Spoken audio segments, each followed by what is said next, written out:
નમસ્કાર, આપ જોઈ રહ્યા છો સ્પાર્ક ટુડે ન્યૂઝ। બોટાદ જિલ્લામાં કાયદો વ્યવસ્થા વધુ મજબૂત બનાવવા અને નાગરિકોમાં સુરક્ષાની ભાવના વધારવા માટે બોટાદ પોલીસ દ્વારા ફૂટ પેટ્રોલિંગ કરવામાં આવ્યું। હાલ તાજેતરમાં બનેલી ઘટનાઓને ધ્યાનમાં રાખી પોલીસ વધુ સતર્ક બની છે। જાહેર સ્થળો, બજાર વિસ્તાર, રહેણાંક વિસ્તાર અને સંવેદનશીલ વિસ્તારોમાં ફૂટ પેટ્રોલિંગ કરવામાં આવી રહ્યું છે।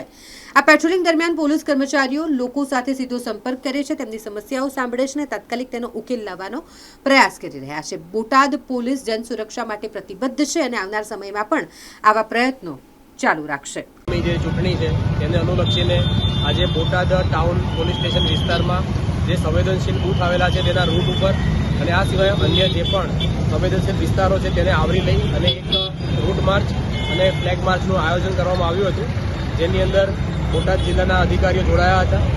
બોટાદના પોલીસ અધિક્ષક સાહેબની સૂચના અને માર્ગદર્શન મુજબ હાલમાં બોટાદ જિલ્લામાં વિવિધ ચેકપોસ્ટ પણ કાર્યરત છે, જેમાં વાહન ચેકિંગ, ગેરકાયદેસર પદાર્થોની હેરફેર, પ્રોહિબિશનને લગતી પ્રવૃત્તિ, માદક પદાર્થો આ તમામ ઉપર પણ વોચ શરૂ છે।